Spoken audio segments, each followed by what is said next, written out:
huomenta ja tervetuloa MTV:n vaalitenttiin Helsingin Sörnäisten Kattilahalliin.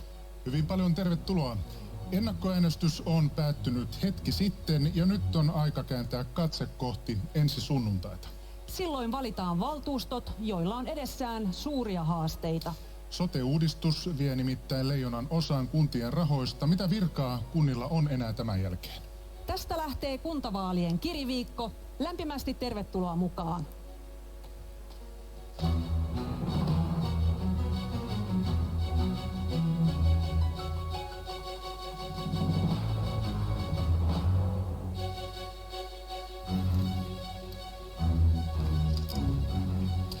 Korona-aikaa on eletty reippaasti yli vuosi eri puolilla Suomea, nimenomaan siellä kunnissa.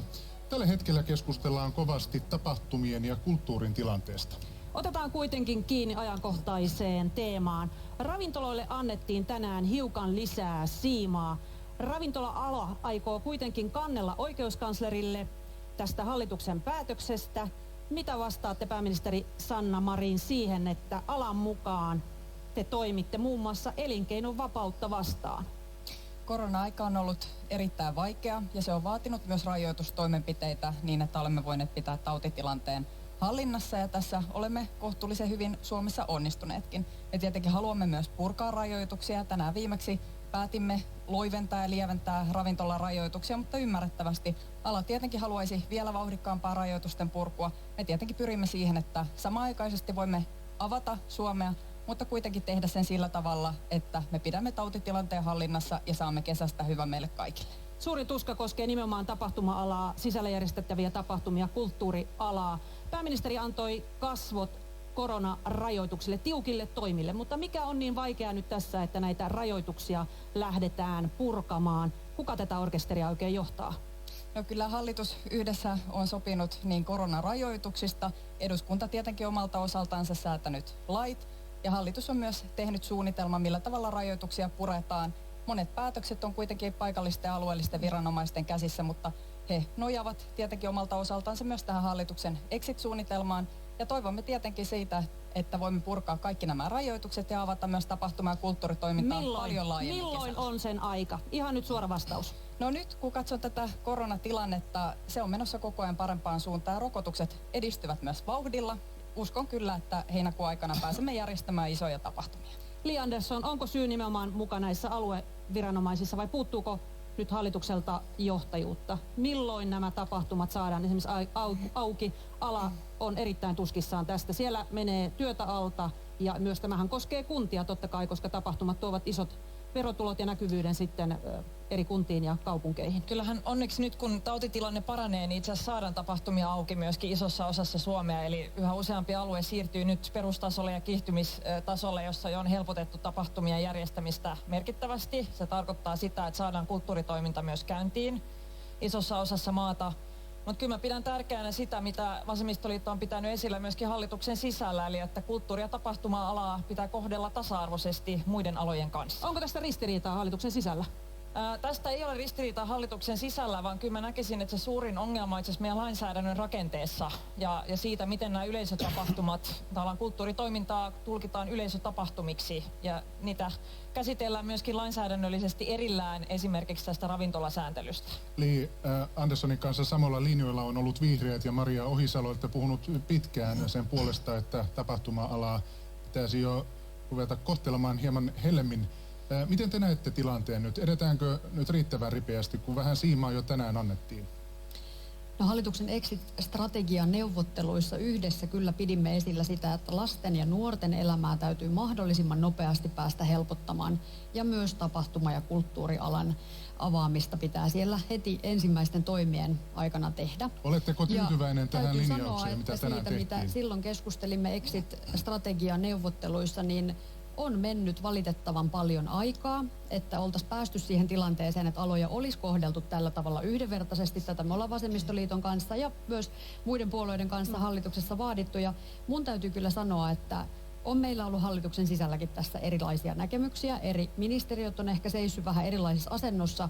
Ja nyt olisi tärkeää se, että kun sanoo A, niin sanoo B, niin sanokaa, kuka siellä jarruttaa. Mä panin merkille, että Terveyden ja hyvinvoinnin laitoksen Mika Salminen tuli muutama viikko sitten ulos ja sanoi, että ei ole epidemiologisia perusteita pitää tapahtuma- ja kulttuurialoja kiinni. Mutta Maria pidätkö Ohisalo, kiinni? onko tämä sosiaali- ja terveysministeriöstä kiinni vai kenestä se on nyt kiinni? Nostetaan kissa Kyllä pöydälle. se on sieltä. Siellä on ollut erilainen näkemys kuin muilla ministereillä ja ministeriöillä.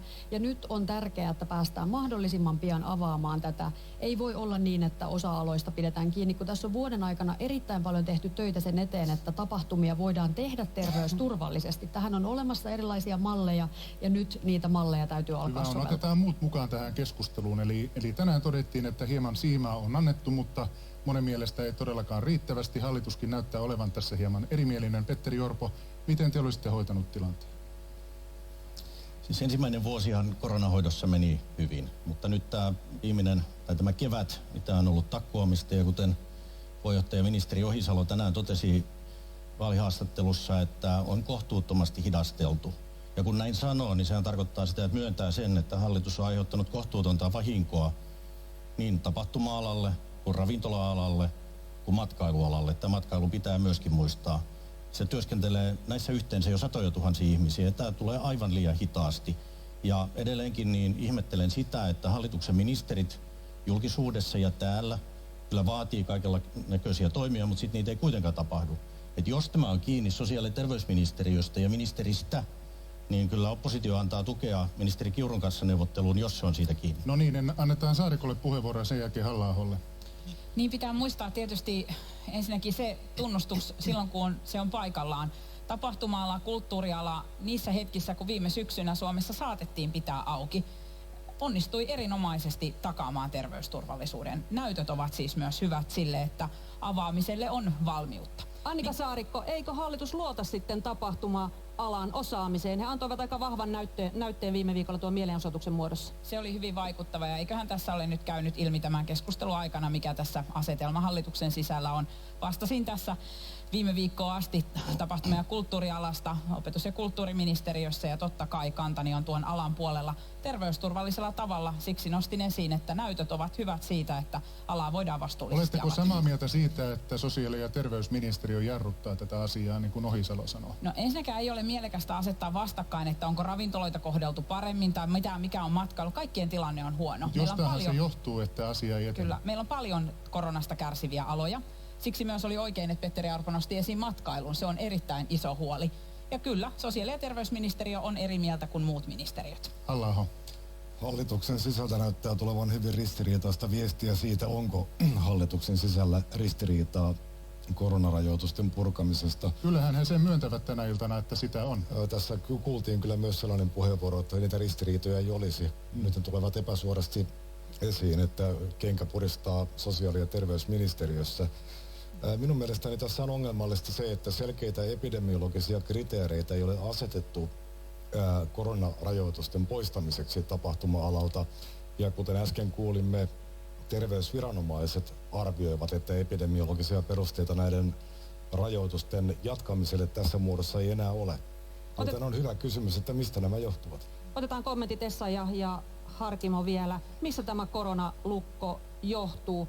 Yritykset tästä kärsivät, mutta kyllähän tässä täytyy kuitenkin tarkasti tämä terveyspuolekin ottaa huomioon. Essa. No, tässä on nyt esimerkiksi vielä unohdettu kokonaan liikunta ja urheilu ja erityisesti lasten liikunta ja urheilu. Että meillä liikuntajärjestöt on arvioinut, että tämän vuoden aikana on todennäköisesti noin 25 000 lasta ja nuorta tippunut pois säännöllisestä liikuntaharrastuksesta. Ja kun se liikunnallinen elämäntapa omaksutaan silloin lapsuudessa ja nuoruudessa, niin tällä on kauaskantoisia seuraamuksia. Ja sen tähden niin kuin tuntuu tosi hankalalta yrittää ihmisille edes selittää sitä, että minkä takia meillä saattaa olla baariterassi auki ja siellä ihmisiä, mutta lasten liikunnassa meillä ryhmiä rajoitetaan tai ei sisäliikunnassa saa olla vaikkapa Mitä te sählyvuorot. vastaatte ihmisille? Kiinnostaisi kuulla. Miten te selitätte sen? Yritän selittää sitä tällä elinkeinovapaudella ja siitä johtuvalla erilaisella kohtelulla, mutta ymmärrän hyvin sen kiukun ja olen itsekin perännyt sitä hallitukselta, että miksi näiden lasten ja nuorten kohdalla niin ei voida edetä nopeammin näiden rajoitusten purkamisessa. Kuitenkaan liikunta- ja urheiluala, niin sieltä ei ole lähtenyt mitään koronalinkoja liikenteeseen. Harkimo ja sitten Henriksson.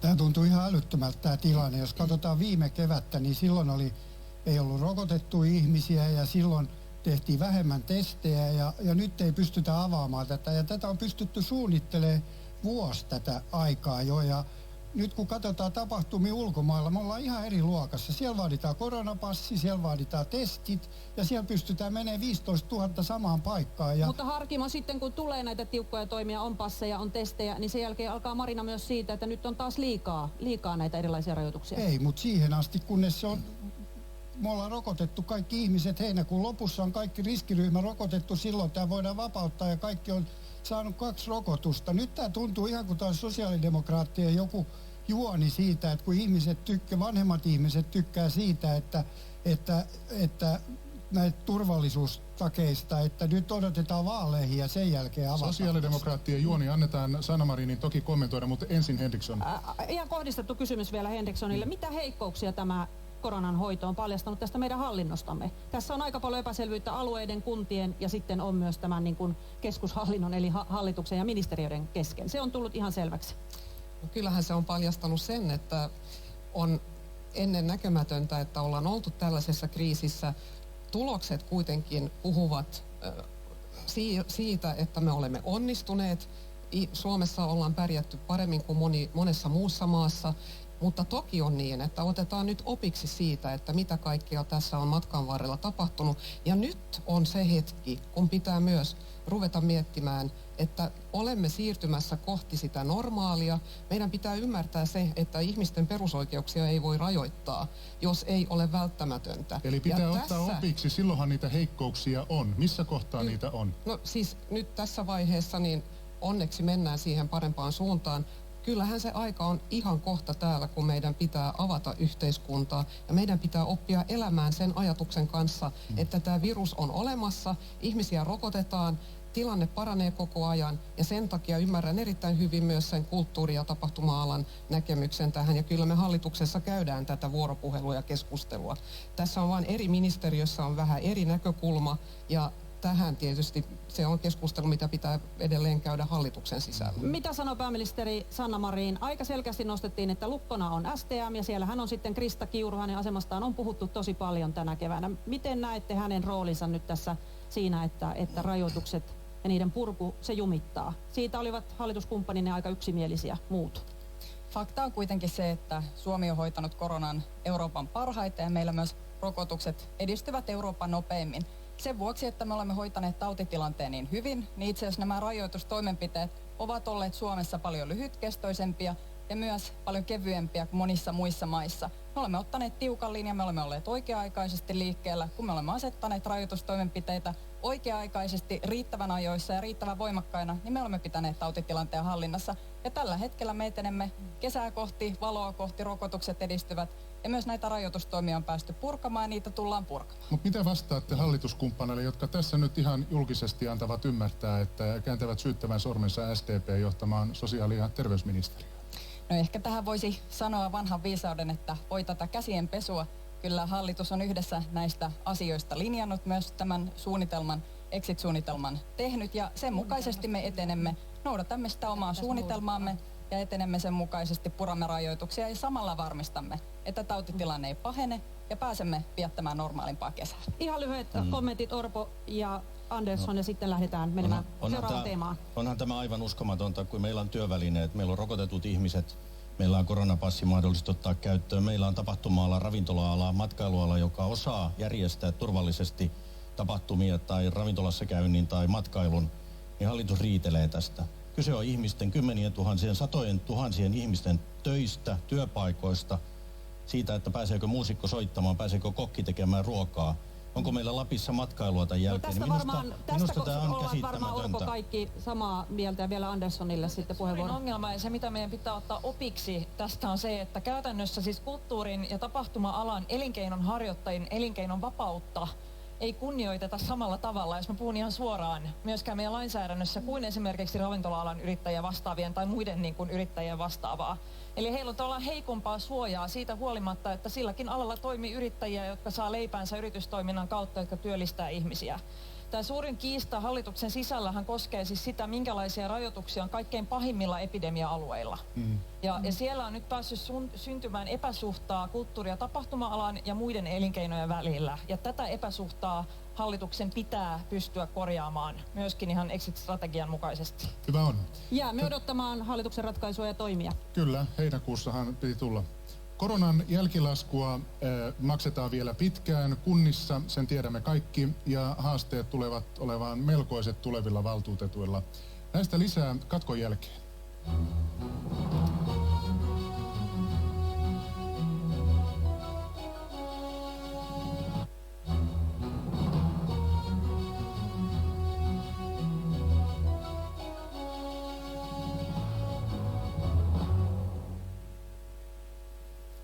Tervetuloa takaisin seuraamaan MTV:n puheenjohtajatenttiä. Ja luvassa on puhetta sotesta, jihuu, kuuluu varmaan siellä kotikatsomoissa, mutta joka tapauksessa tuo hanke on nyt vihdoin niin pitkällä, että sitä ajetaan nyt kovaa kyytiä maaliin tuolla eduskunnassa ennen kesän istuntotaukoa. Ja puhutaan nyt, hyvät puheenjohtajat, ensin tämän uudistuksen sisällöstä ja sen jälkeen erikseen siitä, millä se maksetaan. Sopiihan tämä nyt teille? Hyvä, nyökkäävät. Palastellaan siis tämä tärkeä aihe. Hallituspuolueilla on tavoitteena saada sote-uudistus läpi ennen kesän istuntokautta, joidenkin tietojen mukaan ennen juhannusta. Nyt kysymys kuuluu, mikä tämän kiireen taustalla on? Annika Saarikko, kysyn nyt vähän näin, että olisiko se sillä, että te saatte lempiversionne läpi ja sen jälkeen voi jättää hallitusvastuut muille? No mun mielestä tässä 15 vuoden urakassa ei ihan hirveä kiirettä ole pidetty. Aika paljon aikaisemminkin tämä uudistuksen olisi suonut syntyvän. Se lakihan on vasta runko ja sitten tulee toimeenpano ja totta kai on tärkeää se saada nyt eduskunnasta valmiiksi, jotta niillä alueilla päästään miettimään sitä hallinnon rakennetta ja palveluita ihmisten parhaaksi.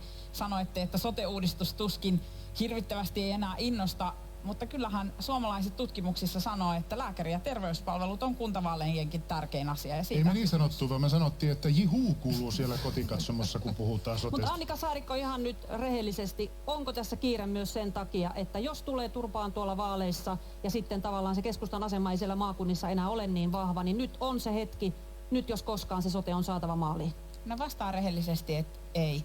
Me ollaan aika monet vaalit käyty tämän asian tiimoilta ja mä luulen, että kaikki puolueet on sitä mieltä, että tästä pitää päästä eteenpäin, jotta voidaan päästä puhumaan ensinnäkin vaikkapa korona-ajan jälkeen siitä, miten nämä pitkät hoitojonot puretaan, ikäihmisten palveluista ja niin edelleen. Mutta en mä sitä kiistä. Mun mielestä tämä on hyvä ja paras mahdollinen malli toteuttaa tämä myöskin siksi, että perustuslakivaliokunta on aika monet muut ratkaisut vuosien varrella tyrmännyt. Kyllä näin on, todellakin siellä tuoreessa muistissa. Petteri Orpo, mikä on tämän, jos nyt sanotaan hopun tai kiireen taustalla tai aikataulutuksen taustalla, eli nyt halutaan uudistus läpi ennen kesän taukoa. Miten näette asian? Varmaan tähän aikataulukysymykseen yksinkertainen vastaus on se, että jos tämä menee kesän yli, niin näiden hyvinvointialueiden alkaminen siirtyy 23. eteenpäin, eli seuraavalle vaalikaudelle ja hallituspuolueille, keskustalle erityisesti on suuri huoli, että tämä uudistus vesittyy siinä matkalla. Millä lailla vesittyy? Sillä, että jos aikataulu pettää, niin kantti ei riitä enää ja ongelmat kasaantuu, koska nyt ongelma on se, että kun tätä runnotaan läpi nyt kovaa vauhtia eduskunnassa, tässä Saarikkokin Annika sanoi, että tämä on runko. Ei se ole runko, se on suurin uudistus, mitä suomalaisen hyvinvointiyhteiskunnantaan on tehty. Se ei vastaa siihen, miksi tätä on lähdetty tekemään. Eli ihmiset eivät pääse nopeammin hoitoon, ei sinne lääkärin vastaanotolle. Se ei auta hoitoon. Tämä on hallinnon uudistus. Tässä rakennetaan uusi maakuntahallinto sinne veroineen ja siksi tämä pitäisi huolella käsitellä. Ja vielä sanon sen, tuoreen tutkimuksen mukaan ihmiset on todella huolissaan tästä. Ihmiset pelkäävät enemmistö, että tämä ei paranna palveluita. Muita mukaan vielä yksi kohdennettu kysymys ja sitten päästään teidät sote-hirviöt irti. Senhän voi sanoa, että varmasti kaikki ovat yhtä mieltä siitä, että tuolla alueella pienissä kunnissa tarvitaan näitä kuuluisampia, leveämpiä hartioita, mutta suuret kaupungit samaan aikaan arvostelevat tätä hanketta kovasti. Muun muassa Tampereen pormestari Lauri Lyly on esittänyt huolensa palvelutarjonnan supistumisesta uuden soten myötä. Sanna-Mari, mitä vastaatte puoluetoverinne huoleen tuolla Tampereella? Ja samaa huolta on esitetty myös Helsingissä. No itse kyllä uskon, että kaupunkiseuduilla on tulevaisuudessakin kykyä ja mahdollisuuksia investoida ja siinä mielessä huoli on turha, mitä kaupunkien suunnalta on kuulunut, mutta pakko nyt tarttua tähän aikatauluun. Onhan tämä aika kummallinen keskustelu. Sosiaali- ja terveydenhuollon uudistusta on rakennettu kuin Iisakin kirkkoa useiden hallitusten aikana ja nyt tämä hallitus on vihdoin ja viimein saamassa tämän maaliin. ministeri Krista Kiuru on paitsi hoitanut tätä koronatilannetta, niin samalla hän on vetänyt tätä sote-ministerityöryhmää, joka on tehnyt paljon töitä korona-aikanakin sen eteen, että vihdoin ja viimein sosiaali- ja terveydenhuollon uudistus saadaan Kiersitte nyt tämän eteenpäin. kysymyksen, että oma puoluetoverinne pormestari Lauri Lyly sanoi, että hän on huolissaan siitä, että palvelutarjonta ei ole niin hyvää kuin tällä hetkellä, kun sote sitten saadaan maaliin. Kyllä palvelut tulevat paranemaan. Mehän teemme tässä samalla sisältöuudistusta, emme vain rakenneuudistusta, vaan myös sisältöuudistusta, jonka puitteissa ihmiset pääsevät nopeammin hoitoon, perustason palveluihin kiinni, niin että ongelmat eivät kasaannu ja sitä kautta myös kustannukset kasvaa. Eli kyllä tässä tehdään nimenomaisesti sisältöuudistusta, ei pelkkiä rakenteita. Mutta Sanna Marin, onko Lauri Lyly siis väärässä, kun hän näin esittää ison kaupungin pormestarina? Onko hän väärässä, kun hän on huolissaan palveluiden ja valikoiman kapenemisesta? No hallitus tietenkin tekee sote-uudistusta koko Suomen näkökulmasta. Me emme tee sitä vain isojen kaupunkien näkökulmasta tai vain pienten kuntien näkökulmasta, vaan me teemme sitä koko Suomen näkökulmasta ja kaikkien suomalaisten näkökulmasta niin, että ihmiset pääsevät ajoissa hoitoon, niin että ongelmat eivät kasaannu ja kustannukset kasva. Tämä on aivan keskeistä tässä uudistuksessa. Me haluamme parantaa ihmisten palveluita ja varmistaa sen, että kaikkialla Suomessa on mahdollisuus saada tasa-arvoisesti sosiaali- ja terveydenhuollon mikä on palveluita. hyvä. Maria Ohisalo. Ihmiset varmaan siellä kotikatsomoista saattaa miettiä, että minkä takia kuntavaalikeskustelussa puhutaan sotesta. No sen takia tietysti, että kyse on niistä ihmisten arjen kaikista tärkeimmistä palveluista, miten sinne hoitoon jatkossa päästään. Ja nyt se ongelma, mitä mun mielestä kokoomus ei oikein tunnista ja tunnusta, vaikka tästä toimittajakin hyvin sanot, että kaikki me varmasti ymmärrämme, että pienet kunnat ovat jo ongelmissa, eikä pelkästään pienet kunnat. Niille ei enää riitä, ei ole väestöpohjaa tarpeeksi, väestö ikääntyy, ei tule tarpeeksi nuoria opiskelijoita kuntaan. Ja sitten pitäisi kattaa näiden terveydenhuoltokustannukset, tarjota hyvää hoivaa ihan jokaiselle suomalaiselle. Tällainen malli me nyt tarvitaan uudistamaan tätä kokonaisuutta, että ne pienetkin kunnat selviää jatkossa. Ja juuri niin, että lisää matalan kynnyksen palveluita, yhdelle luukulle enemmän palveluita ja enemmän sitä ennaltaehkäisyn näkökulmaa, jotta ne ongelmat ei pääse kasautumaan. Ja näin me kavennetaan terveys- ja hyvinvointieroja. Otetaan Halla-aho mukaan ehdolla myös Helsingissä. Haastakaapa nyt hallitusta, mutta vähän on jäänyt kyllä epäselväksi, että mikä se perussuomalaisten sitten parempi sote-malli oikein on. Että pistäkääpä se siihen saman tien pöytään myös. Niin, tätä sote-uudistusta ja sen aikataulua perustellaan yhä useammin, niin kuin pääministerikin juuri teki, sillä, että tätä on tehty niin kauan. Ikään kuin mikä tahansa sote-uudistus olisi parempi kuin ei uudistusta lainkaan. Mutta kyllä hallinnon uudistuksessa pitää miettiä sitä, että mikä on rikki ja mitä halutaan korjata sillä uudistuksella. Ei uudistuksia voi tehdä niiden itsensä takia. Menkääpä konkretiaa, eli mikä on rikki? Ongelma on perusterveydenhoidon riittämättömät resurssit.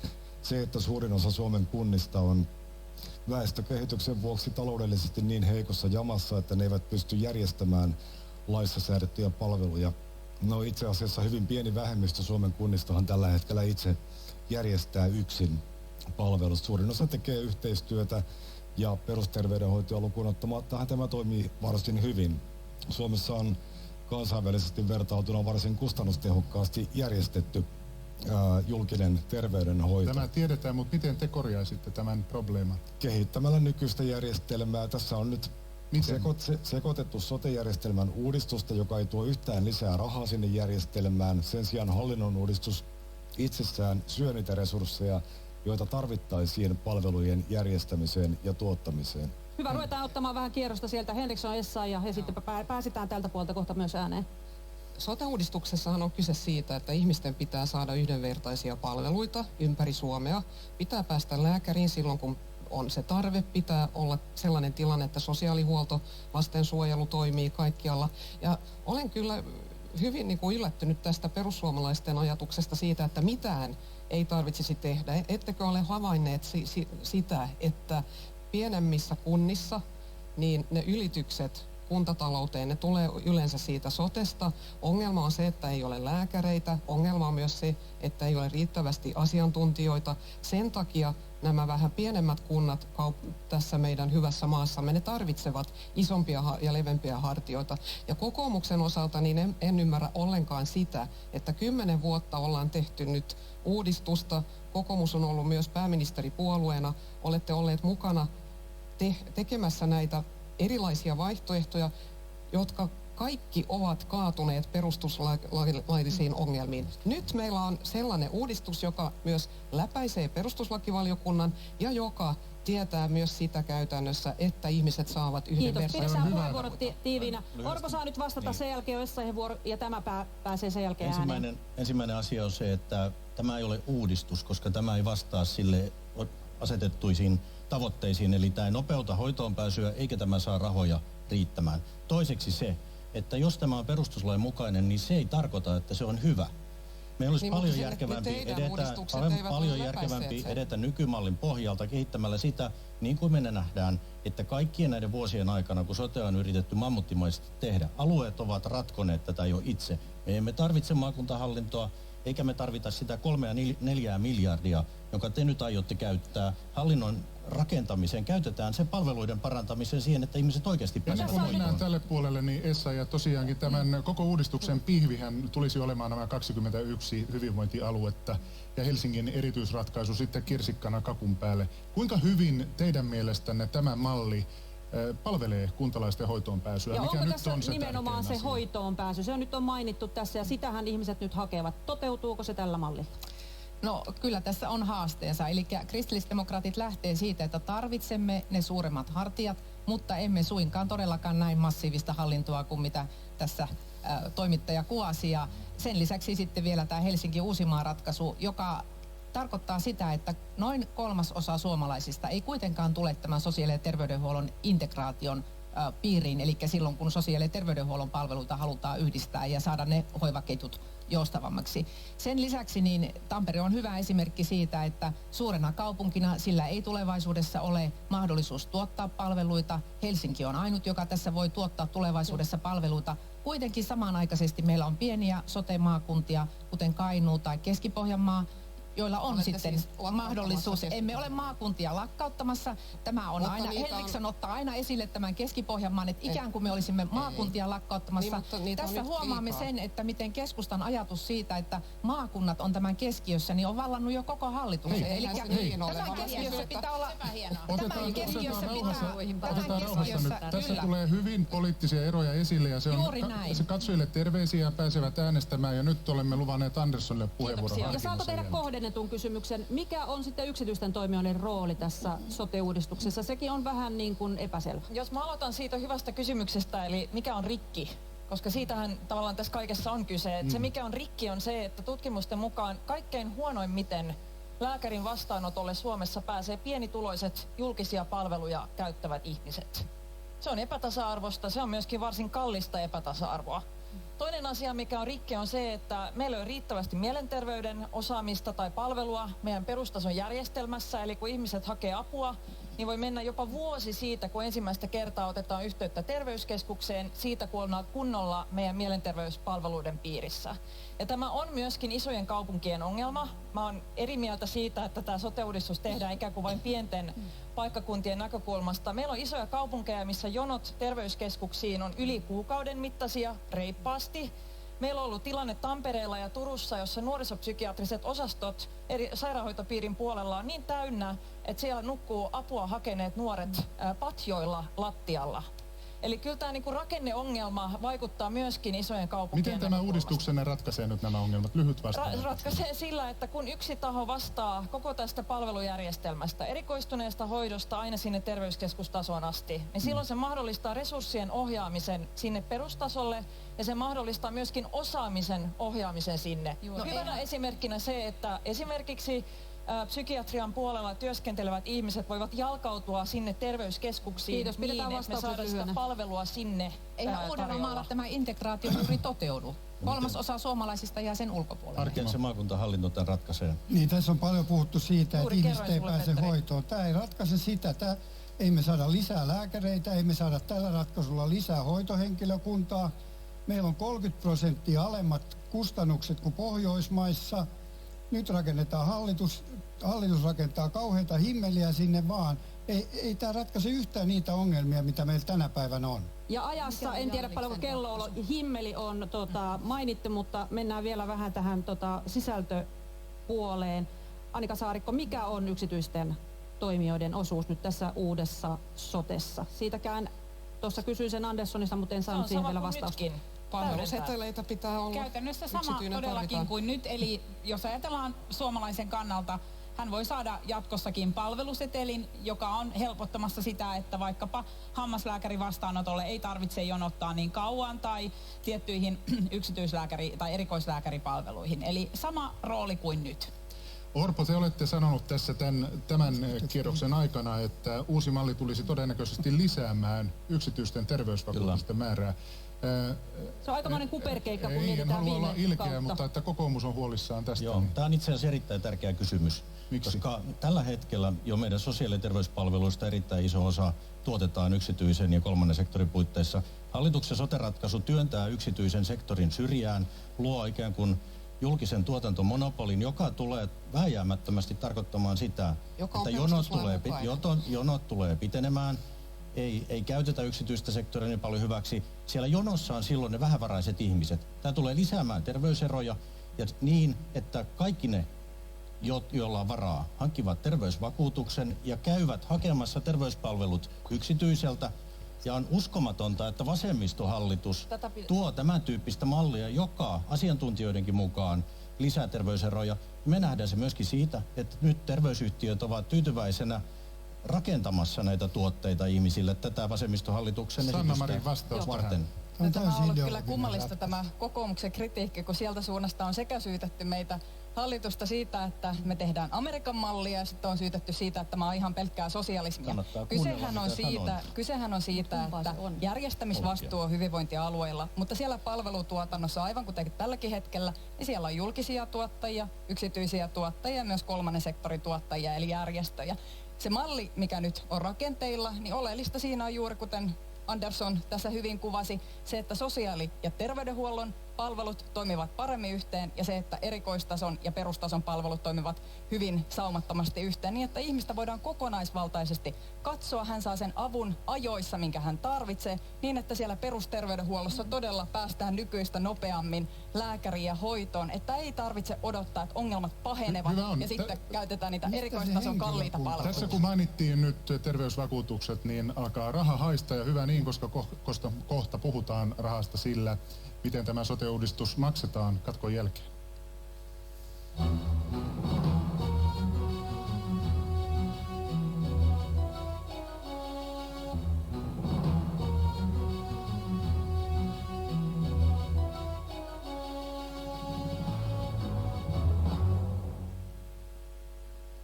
MTV:n puheenjohtajatentti jatkuu ja nyt puhutaan sotesta ja rahasta. Maakuntahallinto ja 21 niin sanottua hyvinvointialuetta maksaa rutkasti rahaa. Suomi myös ikääntyy samaan aikaan. Ja yksi konkreettinen ehdotus on ollut, joka on myös hallitusohjelmassa, on tämä maakuntavero. Ja otetaan illan ensimmäinen käsiäänestys. Kuka kannattaa maakuntaveroa hyvinvointialueiden rahoituksen pohjaksi? Käsi pystyyn nyt. Vähän niin kuin joka toinen viittaa, eikö niin? Harkimo. Myös Harkimo. Niin jos tämä olisi joukko, joka pelasi jääkiekkoa, niin koko ajan joku tekee oman maalin. Tämä ei kyllä pärjäisi. Miten tämä on mahdollista, että vasemmisto ja vihreät sanoo, että jos ei tule maakuntaveroa, niin ei tule sotea. No, keskusta sanoi eilen telkkarissa, että sotea ei tule, tai maakuntaveroa ei tule tällä kaudella. Eihän tästä kukaan selvää, että mitä tässä tapahtuu. No. Tuleeko tämä sote, tuleeko maakuntavero? Tämä on niin sekavaa touhua, annetaan että ei niitä tässä ole selittää, mitään järkeä. Saarikko. Hän ei ymmärrä eikä ole mitään järkeä. Perustelkaa nyt vähän. No, valtiovarainministerinä mä en ole mikään verojen rakastaja, mutta hyvä, että niitä kerätään oikeisiin asioihin ja oikeasuhtaisesti. Ja mitä tulee tähän maakuntaveroon, kaikkein oleellisinta on se, että se ei voi nostaa kokonaisverotusta Suomessa. Se on niin kuin meidän ensimmäinen sovittu reunaehto. No sit kun kysyttiin, että kannataanko, pelkästään sote-palveluihin, en pidä sitä perusteltuna. Mutta hallituksessa on sovittu, että samaan aikaan tämän maakuntaveron valmistelun kanssa edetään maakunnalle siirrettävien muiden tehtävien kanssa. Ja musta se on aika loogista, että silloin maakunnalle on perusteltua siirtää myös sellaisia tehtäviä, jotka voi vahvistaa elinvoimaa, siis tulojen kerryttämistä alueella, jos sillä maakunnalla on myös verotusoikeus. Kohta pääsitte kysyä muiltakin hallituksen ministereiltä, mutta penkastaan tätä nyt Annika Saarikko vähän syvemmälle. Onko tässä nyt itse asiassa taas kyse siitä, että kun mennään muutama vuosi eteenpäin, niin tuolla maakunnissa Se tarkoittaisi, kun verotusta lähdetään tasaamaan, niin se maakuntavero olisi reippaasti korkeampi kuin esimerkiksi suurissa kaupungissa. Ja se on nyt se, mikä teitä tökkii. Kyllä, eli ensinnäkin oleellista on se, että hallituksessa on sovittu, että tämä vero ei voisi nostaa Suomen kokonaisveroastetta. Uskotteko itsekään nyt tähän Siksi lauseeseen? sen valmistelu onkin hyvin vaativaa ja siksi on halunnut reilusti sanoa, että se ottaa aikaa, mutta kyllä sitä valmistellaan. Ja mitä tulee tähän alueiden väliseen tasa-arvoon ja ihmisten välisen yhdenvertaisuuteen, totta kai se on keskustalle kaiken A ja O, että tulevaisuudessakin näissä palveluissa, jotka on ihmisten arjessa tärkeitä, kuten vaikkapa sosiaali- ja terveyspalveluissa, rahoitus on sellaista, että alueiden välisiä eroja tasataan. Se on oikeudenmukaista maakunnissa asuvien ihmisten kannalta. Li Andersson, ainakin Verkkouutisten jutussa eduskuntaryhmän puheenjohtaja Paavo Arhimäki sanoi, että Vasemmistoliitto on saanut lupauksen Annika Saarikolta, että kesän jälkeen tätä ruvetaan valmistelemaan. Niin, me olemme saaneet ja kyllä me luotetaan siihen, että ne asiat, mistä hallituksen piirissä on sovittu, niin myöskin pitää. Se on koko hallituksen toimintakyvyn kannalta oleellista, koska muuten se tarkoittaisi, että kaikki muutkin asiat, joista hallitus on sopinut, niin ne olisi auki ja Tarkoittaako pöydällä. se, että lähdetään valmistelemaan, että siitä tulee sitten Se loppujen lopuksi tarkoittaa yhtään sitä, mitään? että se tulee ja se tulee tällä vaalikaudella ja tästä sovittiin myöskin sote-ministerityöryhmässä silloin, kun tästä koko sote-uudistuksesta saatiin neuvottelutulos. Eli mun mielestä tästä ei ole minkäänlaista epäselvyyttä. Haluan ole kuitenkin minkäänlaista painottaa, epäselvyyttä. että se minkä takia Kyllä se on on. tärkeä, ei liity siihen, että verot itsessään olisivat jokin itseisarvot tai tärkeä juttu, vaan se liittyy itsehallintoon. Ilman tätä verotusoikeutta, niin näillä tulevilla hyvinvointialueiden päättäjillä ei myöskään ole aitoa itsehallintoa, mahdollisuus päättää meidän sosiaali- ja terveydenhuollon palveluista. Ja me ei olla lähdetty tekemään uudistusta, joka siirtää vallan valtiovarainministeriölle, mitä tulee näihin elintärkeisiin Pari hyvinvointipalveluihin. pelisääntöä tämä herättää intohimoa. Pidetään lyhyitä puheenvuoroja. Ohisalo ja sitten Orpo. Ei mielestäni niin, että vasta kesän jälkeen, vaan tässähän valtiovarainministeri viittasi, Annika, että homma valmistellaan. Homma on käynnissä, se on hallitusohjelman linjaus ja tärkeintä on nyt tämä juuri, että itsehallinto syntyy aidosti silloin, kun alueella on sekä päätösvalta että mahdollisuus vaikuttaa niihin rahoihin. Mitä käytetään, niin se kerätään siltä alueelta. Tästä on kyse. Ja nyt kun mietitään, että mistä tähän mennessä, miten me ollaan sairaanhoitopiireihin, joilla on ollut vaikka valtava rooli tässä koronahoidossa, miten me ollaan äänestetty ihmisiä sinne päättämään meidän asioista. Yksikään suomalainen ei ole päässyt äänestämään suoraan niitä ihmisiä sinne, eli nyt tulee malli, jossa jokainen meistä voi äänestää suoraan ihmisen sinne hyvinvointialueen johtoon, ja näillä ihmisillä on valta päättää sitten Eli siitä ei valtaa rahoituksesta ilman siellä. rahaa. Orpolle Juuri näin. lupasin puheenvuoron. Kyllä tämä on todellinen verokarhujen hallitus. Kaikki asiat ratkaistaan aina uudella verolla tai lisäverottamalla. Tämähän tuli nyt täysin selväksi tästä, että maakuntavero tulee. Se valmistelu alkaako se nyt sitten vai vaalien jälkeen, sillä ei ole väliä. Se on tulossa. Kokoomus vastustaa voimallisesti uutta verontasoa, uutta verottajaa. Me tarvitaan yhtään ylimääräistä kättä sinne ihmisen kukkarolle, koska maksajia on tasan yksi. Suomalainen työtä tekevä ihminen, yrittäjä, eläkkeensaaja.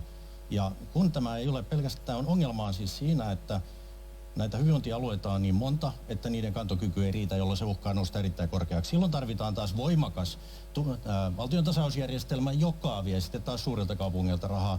Tämä on sotku, tätä ei tarvita tähän. Ja minusta on kummallista se, että tässä on täydellinen riita päälle, niin kuin Harkimo sanoi tästä. Kuntavaalit on tulossa alle viikon päästä ja ihmiset ei tiedä, millä tavalla tämä sote-uudistus rahoitetaan, millaisia veroja he maksaa. Minusta tämä pitäisi viheltää nyt poikki. Marin, miten Helsingin tällainen nimissä. tilanne on päässyt syntymään? Kyllähän tälläkin hetkellä ihmiset maksaa hyvinvointipalvelut. Kyllähän veronmaksaja on se, joka maksaa tälläkin hetkellä. Tämä on vähän erikoista. Sen verran on pakko antaa Petteri Orpolle tässä kyllä periksi, että tottahan se on, että jos kuntalaiset tätä seuraavat ja kun seuraavat, niin eivät he tiedä, kuka tämä sote-revohkan maksaa. Ette te ole sitä kertoneet, Sanna Eilen sanoi Marin. TV:ssä Marin nyt ja sitten keskustalainen, että ei pääsevät muut ääneen. Marin, olkaa hyvä. No ensinnäkin pitää todeta, että hallituspolitiikassa ei voi poimia rusinoita pullasta. Me olemme sopineet, että sote tulee, me olemme sopineet, että maakuntavero tulee, joten molempia tehdään. Sosiaali- ja terveydenhuollon uudistus viedään nyt eduskunnasta läpi toivottavasti mahdollisimman pian. Tämä uudistus pitää saada eteenpäin. Kyse on ihmisten palveluista.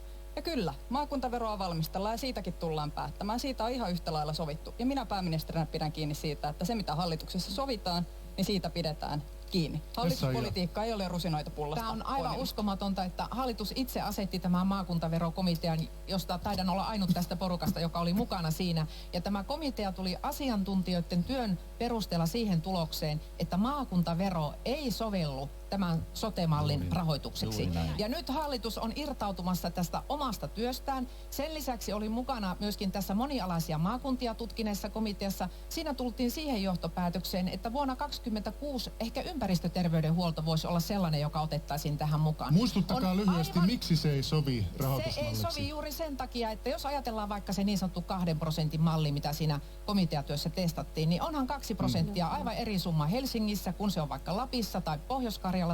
Tarvitaan hillitön tasausjärjestelmä, niin kuin täällä jo todettiin. Ja sitten toisaalta, kun kysymys on lakisääteisistä palveluista, niin eihän se hyvinvointialue voi päättää sitä, että järjestääkö se niitä vaiko eikö, vaan ne on järjestettävä. Ja silloinhan se rahoituksen pitää myöskin seurata mukana, jos se velvoitekin on tulossa. Annetaan nyt Halla-aholle ja sitten Henriksson on odottanut pitkään puheenvuoroa. Eli Halla-aho, Henriksson.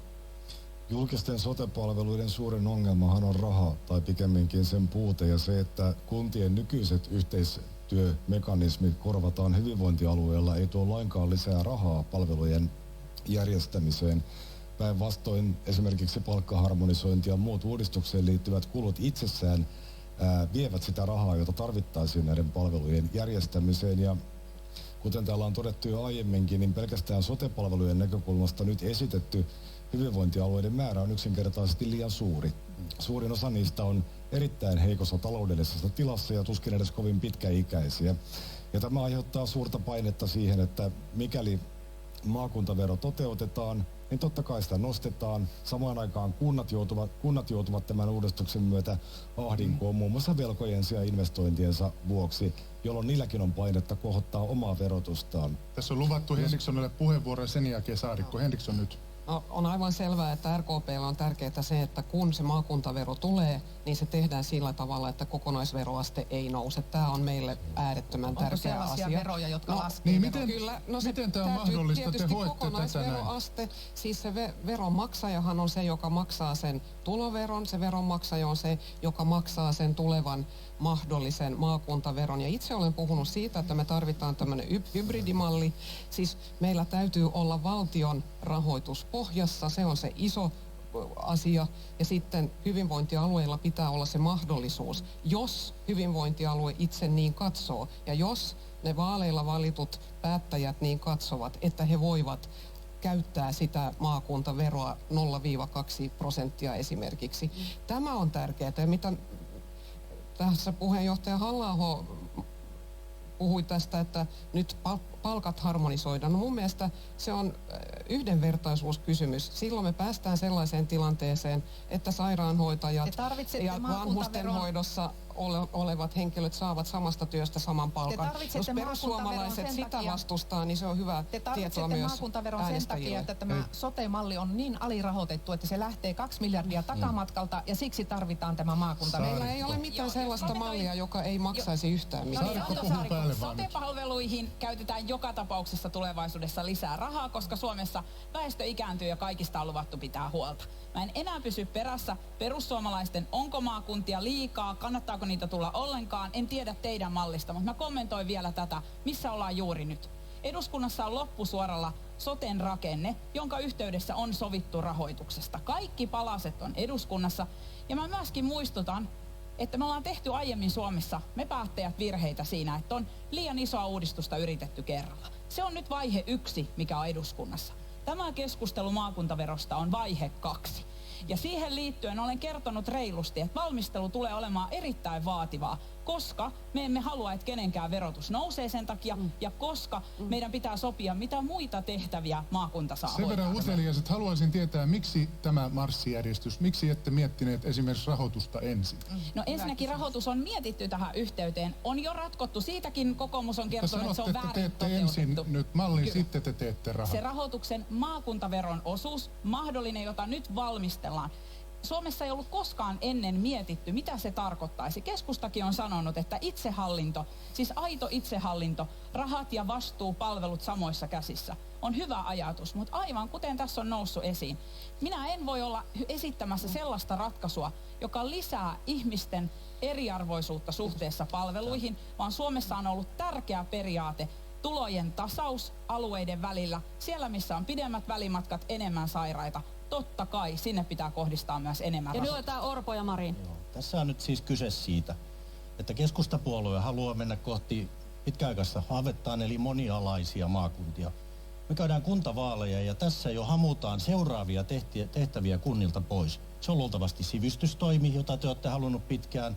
En usko, että tämä ympäristöterveys on se ratkaisu, vaan halutaan lisää tehtäviä. Tässä vietetään, niin kuin Vantaan kaupunginjohtaja SDP Ritva Viljanen on sanonut, suomalaisten kaupunkien ja samalla kuntaperusteisen järjestelmän hautajaisia. Kunnista viedään tehtävät pois, jos tämä toteutuu nyt näin. Mari, hautajaisetko tässä nyt on edessä? No ehkä Orpon ei vielä viikatemieheksi kannata ruveta, mutta jos me katsomme nyt vähän taaksepäin, minkä ihmeen takia tätä sote-uudistusta alettiin alun perin tekemään? No yksi syyhän oli se, että kun meillä on eri organisaatiossa perustason palvelut ja erikoistason palvelut. Meillä on sairaanhoitopiireillä nämä erikoistason palvelut. Niin joka vuosi sairaanhoitopiirit lähettävät kunnille laskuja ja kunnat joutuvat ne aina maksamaan. Ja nämä rahat ovat pois sieltä perustason palveluista. Eli ongelma on ollut se, että meillä ei ole tehtävät ja rahat samoissa käsissä. Ja nyt meidän pitää korjata tämän uudistuksen yhteydessä tämä epäkohta. Eli kyllä, valta ja vastuu, tehtävät ja rahoitus pitää olla samoissa käsissä. Sen takia me tuemme mutta sitä, jos että maakuntavero tulee, niin sehän tarkoittaa silloin sitä, että se muuttaa sitä verotuksen kenttää. Te leikkaatte kunnallisveroa muun muassa silloin. Ja kunnat ovat hyvin epätasa-arvoisessa asemassa jo nyt keskenään. Joka tapauksessa niin tullaan Kyllä, tekemään. mutta mitä jos tämmöinen uudistus tulee, niin mitä se merkitsee kunnallisverolle, sille mihin ihmiset ovat nyt tottuneet maksamaan, joka vaihtelee jo nyt todella paljon ympäri Eli maata. ihan suomeksi, onko painetta sitten lisätä ja nostaa kuntaveroa? Kuntaverotushan tulee laskemaan merkittävästi sen takia, että isoin osa kuntien tehtävistä siirtyy hyvinvointialueille. Niin alkuvaiheessa, mutta entä myöhemmin? Ja sen vuoksi kuntaverotus tulee kevenemään. Ja jos tähän saa jatkaa, itse asiassa se, että tämä uudistus jätettäisiin nyt tekemättä.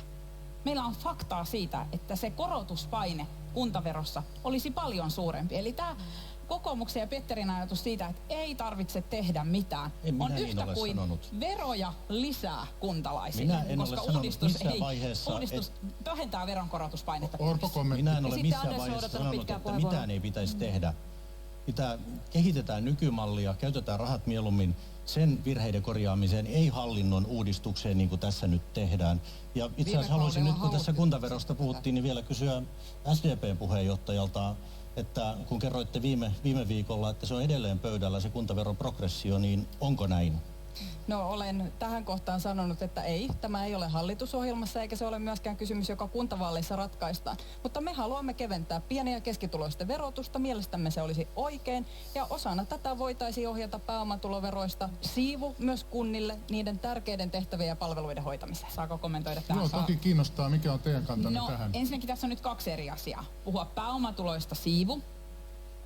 Sinänsä fiksu ajatus, mutta johtaisi tämäkin eriarvoisuuteen ja ennakoimattomuuteen verotuksessa. Kuin niin? Mitä tulee, koska miten ne pääomatulot kehittyisivät, se voisi olla hyvin ennakoimatonta ja tiedämme kyllä, että niin kuin vauraammassa osassa Suomea niitä tulisi enemmän. Ja sitten tullaan tähän kuntaveron progressioon. Ensinnäkään kumpikaan näistä ei ole valtiovarainministeriössä valmistelussa. Ja mitä tulee tähän kuntaveron progressioon? Nyt jo pienituloisimmat on vapautettu kuntaverosta. Ja tämä esitys, ajatus on oikein. Mekin haluamme keventää pieni- ja erityisesti keskituloisen verotusta Suomessa. Mutta tämä mallihan tulisi todennäköisesti nostamaan keskituloisten työssäkäyvien suomalaisten verotusta, ja sitä en voi kannattaa. No otetaanpa käsiäänestys. Puhutaan ensin tästä pääomaverotuksen, eli sen siirtämistä vähän niin kuin kuntien käyttöön. Kuka teistä kannattaisi tätä SDP-ehdotusta? Ohisalo, miksi ei hallituksesta? No, meillä on tietysti valtakunnan tasolla, muistaakseni 3 miljardia vuotuisesti kerätään pääomatuloveroja ja meillä on myös valtionosuusjärjestelmä, jonka kautta näitä rahoja sitten alueille kunnille jaetaan. Ja tämä on järjestelmä, joka jo nykyisellään on olemassa sen sijaan, että me lähdettäisiin kehittämään täysin uusi instrumentti, josta myös, by the way, näissä kuntavaaleissa ei ne paikalliset valtuutetut, joita nyt ihmiset pääsevät äänestämään, niin eivät olisi tekemässä tällaisia päätöksiä. Et nyt olisi taas hienoa, jos puhuttaisiin niistä kysymyksistä, mistä näissä vaaleissa päätetään, siellä arjen tärkeimmistä palveluista. Ja vielä palaan nyt siihen, kun tässä aikaisemmin puhuttiin juuri siitä, että ne pienet kunnat on nyt ongelmissa. Pienet kunnat on ongelmissa, koska niillä ei riitä varat hoitaa ihmisiä enää. Jatkossa käytännössä, jos ei tehdä mitään, ne joutuu nostamaan sitä kuntaveroprosenttiaan. Samaan aikaan kokoomus kertoo meille harvasen päivä näissä tenteissä, että missään kunnassa ei tulla nostamaan kunnallisveroprosenttia, mikä ei voi pitää paikkaansa. Nyt pitäisi olla rehellinen myös äänestäjille tässä. Nyt lyhyet kommentit Andersson, Harkimo ja sitten vielä Essayah ja sitten mennään katkolle. Joo, se minusta oleellista tässä on se, että olisi mahdollista käyttää sitä olemassa olevaa instrumenttia. Eli tehdään sitten oikeudenmukaisia verouudistuksia valtakunnan tasolla liittyen pääomaverotukseen ja sen jälkeen valtio voi ohjata tätä rahoitusta kunnille tasapuolisesti meidän valtionosuusjärjestelmän kautta. Ja tämä on myös oleellinen, jos miettii tulevaisuutta ja esimerkiksi suomalaisia vanhuspalveluita, on arvioitu, että Suomella on miljardin vaje meidän vanhuspalveluiden Ei laajenneta nyt sinne vanhuspalvelujen puoleen, eli ihan nyt tähän pääomaverotukseen nopeasti. Oleellinen kysymys, siis jos puhutaan hyvinvointipalveluiden rahoituksesta, kyllä näiden tulevien hyvinvointialueiden tulee sitten maakuntavero vai ei, niin oleellisilta osinhan tämä on valtion rahoituksen piirissä. Siis valtio rahoittaa meidän sosiaali- ja terveydenhuollon palveluita, siksi on olennaista myöskin se, minkälaista talous- ja veropolitiikkaa valtion tasolla tehdään. Veronmaksaja Verotusoikeus tarvitaan ennen kaikkea siis tämän itsehallinnon demokratian näkökulmasta, ei siksi, että sillä maakuntaverolla pystyttäisiin paikkaamaan kaikkea sitä rahoitusvajetta, mitä meillä on sote-palveluiden Ja sitten vielä Harkimo, Essayah ja sitten on pakko mennä katkolle. Tämä maakuntavero, ensinnäkin eilen istui keskustan edustaja TV:ssä ja sanoi, että maakuntaveroa ei tule tällä hallituskaudella. Nyt pääministeri vakuuttaa, että se tulee. Ja sitten tämä pääomavero, tämä ei sovi sosiaalidemokraateille. Kauniainen, Helsinki, nämä olisi kohti ilman minkäännäköistä veroa, kun niillä on kaikki pääomat. Eikö se ole parempi kerätä ne pääomat sinne valtiolle, niin saatte itse jakaa ne niille köyhille kunnille. Eihän tässä ole mitään järkeä, että te annatte ne pääomaverot rikkaille kunnille. Kun puhutaan peruspalveluiden rahoittamisesta, niin kyllähän se on valtionosuusjärjestelmä, joka siinä on tärkeä ja siihen voidaan tehdä erilaisia kertoimia, joilla huomioidaan alueiden välisiä eroja. Pääomavero on siinä mielessä huono, että se on hyvin suhdanneherkkä, eikä se silloin sovi sellaiseen rahoittamiseen, missä peruspalvelut joka tapauksessa suhdanteista riippumatta tulee aina järjestää. On myöskin huomioitava, että nyt tässä on hyvä, että tulee esille tämä, että millaisia verohaukkoja meillä täällä hallituksessa istuu, jotka ovat koko ajassa hamuamassa sinne kansalaisten rahapussille. Näistä on tulossa verovaalit. Et nyt kannattaa todella miettiä, että mitä puolueita aikoo äänestää, koska täällä on kyllä sellaisia puolueita, jotka ovat valmiita verottamaan suomalaiset ja suomalaiset yritykset myöskin kuoliaksi. Vanhustenhuollon kriisi? Hei, nyt lupasimme Anna-Maja Henrikssonille puheenvuoron. Hei, Joo, kiitos. Henriksson. Joo. RKP sanoo jyrkkä ei lisää veroille ja progressiolle. Emmekä kannata sitä, että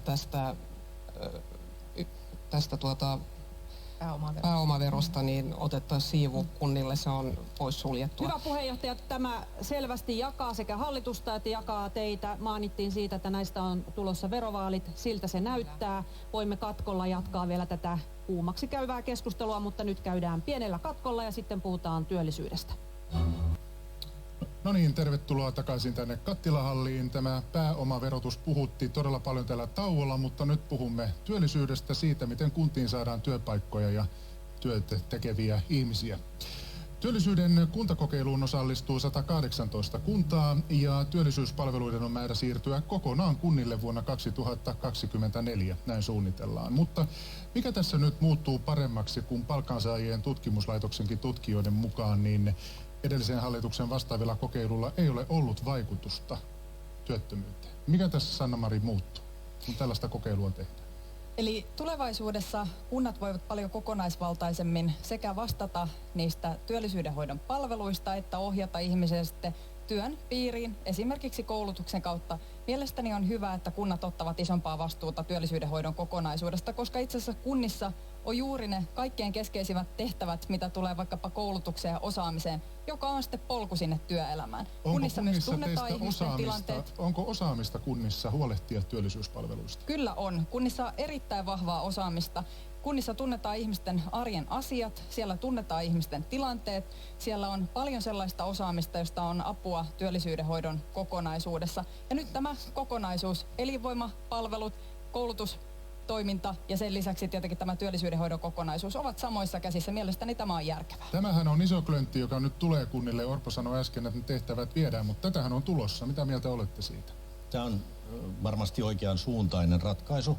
Oleellista varmaan se, että ne joudutaan kuitenkin keskittämään luultavasti suurten kaupunkien ja kaupunkiseutujen hoidettavaksi, koska pienillä kunnilla ei voi olla resursseja. Ne on purettu sieltä ja siirretty TE-keskuksiin.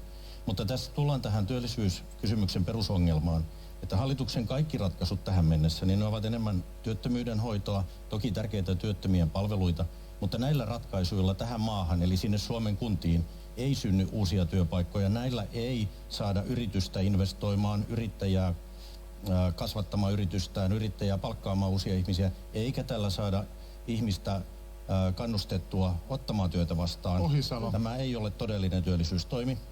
Onko tämä Petteri tässä nyt työllisyystoimi? tietysti niin kuin sekoittaa kaksi isoa asiaa, jotka linkittyvät toisiinsa, mutta on hyvä erottaa se, että kuntiin tarvitaan sitä elinvoimaa, entistä enemmän uusia ihmisiä, opiskelijoita, nuoria, syntyvyyttä. Tätä kaikkea elinvoimaa rakennetaan sillä, että siellä on koulutuspalveluita, varhaiskasvatuspalveluita, siellä on hyvä yrittää, siellä on hyvä tulla tekemään töitä, siellä on hyvät joukkoliikenneyhteydet tai muut kulkuyhteydet. Tämä elinvoimakysymys on yksi, me ollaan varmaan kaikki siitä ihan samaa mieltä, että sitä meidän pitää kaikkialle Suomeen rakentaa, mutta sitten erikseen on se, että meillä on myös ongelma siinä, että erityisesti pitkäaikaistyöttömät, osa ihmisistä tarvitsisi paljon vahvempaa tukea siihen omaan työllistymiseen. Se työttömyyden kova ydin on sitä, että on kasautunut päällekkäin erilaisia ongelmia, ei olla myöskään saatu pitkään aikaan minkäänlaista tukea siihen omaan työttömyyteen.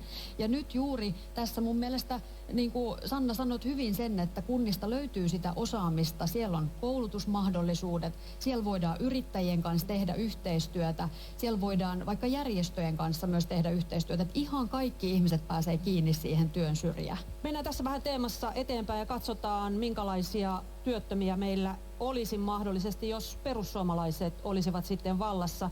Nostitte puoluevaltuustossa pitämässänne puheessa esiin AY-liikkeen vastustamia asioita, kuten heikennyksiä työttömyysturvaan, irtisanomissuojaan, paikallisen sopimisen lisäämistä ja työehtosopimuksen yleissitovuuden purkamista. Jussi Halla-aho, mikä on teidän ja puolueenne kanta? Ajatteko nimenomaan näitä heikennyksiä työttömyysturvaan? Niin, ymmärrän, että sosiaalidemokraateissa ja AY-liikkeessä tätä puhetta haluttiin tulkita varsin luovalla tavalla, koska ne ovat paniikissa vaalien takia. Mutta oliko tämä tällainen poliittinen essää ilman sitä, että te Jos ajatte saisin näitä asioita? vastata kysymykseen, niin vastaisin kyllä. Olkaa hyvä. Tässä puheenvuorossani minä tai perussuomalaiset emme esittäneet nykyisten mekanismien purkamista. Arvostelimme kumpaakin työmarkkinaosapuolta, sekä AY-liikettä että elinkeinoelämää siitä, että ne takertuvat yksittäisiin mekanismeihin sen sijaan, että puhuttaisiin yhteisistä intresseistä ja tavoitteista, joita ovat ne, että Suomeen syntyy yrityksiä ja työpaikkoja ja että toisaalta työstä saisi sellaista palkkaa, jolla tulee toimeen. Näistä tulee symbolisia sotia työmarkkinaosapuolten välille. On ihan selvää, että maailmassa on itse asiassa erittäin paljon maita, mukaan lukien muut Pohjoismaat, jossa työmarkkinamekanismit ja lainsäädäntö eroavat huomattavasti siitä, mikä se on Suomessa. Eikä Ruotsia tai Tanskaa varmaankaan voi pitää minään duunarin helvettinä. Näitä asioita voidaan järjestää monella tavalla. Oleellista on se, että kummallakin osapuolella on neuvotteluvoimaa, joka voidaan turvata eri tavoin. Ja kaiken A ja O on se, että Suomeen syntyy työpaikkoja ja että täällä työstä saa palkkaa, jolla tulee toimeen. Andersson ja sitten Marin. Miltä kuulostavat nämä Paljon on Halla-ahon puhetta taas listaukset? kerran, mutta eihän tämän vastauksen perusteella siis saa selvää, mitä mieltä perussuomalaiset on näistä asioista. Eli nämä johon Jussi Halla-aho tässä viittaa, että nämä on yksittäisiä mekanismeja, niin näähän on ne mekanismit, joilla Suomessa, tässä maassa on haluttu turvata vähimmäistyöehdot ja työntekijöiden mahdollisuus saada kohtuullista palkkaa tekemästään työstään. Heti seuraavalla viikolla tämän Jussi Halla-ahon puheen jälkeen oltiin kaikki puheenjohtajatentissä, jossa hän ilmoitti, että yleissitovuus ei ole mikään pyhä lehmä perussuomalaisille. Joka tarkoittaa sitä, että te ette vastusta esimerkiksi yleissitovuuden murtamista, mikä taas tarkoittaa sitä, että te ette näe ongelmaa siinä, jos puretaan sitä järjestelmää, jolla on turvattu vähimmäispalkkoja ja vähimmäistyöehtoja Suomessa. Halla-aho saa lyhyesti Mun vastata mielestä vielä. suomalaisilla on oikeus saada tietää, mitä mieltä perussuomalaiset on niistä kysymyksistä, joilla on hyvin suurta väliä suomalaisille tavallisille palkansaajille, duunareille ja työttömille. Me ajamme monilla eri sektoreilla, kaikilla sektoreilla sellaista politiikkaa, jonka tuloksena Suomeen syntyy yksityiselle sektorille lisää työpaikkoja ja että ihmisille jää omista tuloistaan enemmän käteen. Me olemme sitoutuneet tähän emme yksittäisiin mekanismeihin. Meillä on tällä hetkellä vihervasemmistolainen hallitus. Toteutuuko meillä tällä hetkellä se, että ihminen saa työstään palkkaa, jolla tulee toimeen, etenkin kaupungeissa? Toteutuuko se paremmin, jos irtisanomissuojaa heikennetään? Toteutuuko meillä tällä hetkellä se, että tänne syntyy ihmisille työpaikkoja? Jos Marin ja sitten Saarikko Orpo odottanut myös vuoroa. Jos saan tähän kommentoida, kuuntelen kiva puhua myös. erittäin hämmentyneenä tätä Jussin puhetta, koska puhut toisaalta neuvotteluvoimasta ja sitten haluat purkaa sen koko järjestelmän, mihin sitä neuvotteluvoimaa on käytetty. Kyse ei ole yksittäisestä mekanismista, kun me puhumme niinkin periaatteellisesta asiasta, kuten yleissitovista työehtosopimuksista.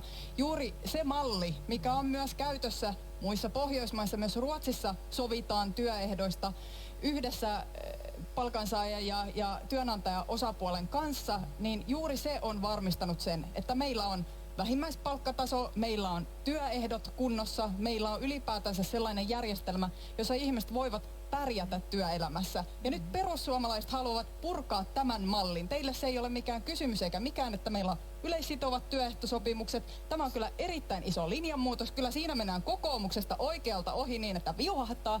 Kyllä tämä on käsittämätöntä puhetta muka työväenpuolueena itseään pitävältä puolueelta. Käsittämätöntä. Saarikko, löydättekö jotain sellaista, mistä voisitte olla työpaikkojen luomisessa samaa mieltä Halla-ahon kanssa? No kyllä, tietenkin siitä, mutta en usko, että kukaan täällä on erityisesti eri mieltä siitä, että Suomeen tarvitaan lisää työpaikkoja. Ja itse haluan tehdä kaikkeni sen eteen, että yritykset kokevat suomalaisen yhteiskunnan semmoiseksi, että tänne kannattaa investoida, täällä kannattaa työllistää. Mutta mä en tiedä, Jussi sä sanoit jotenkin niin, että halusitte arvostella eri osapuolia.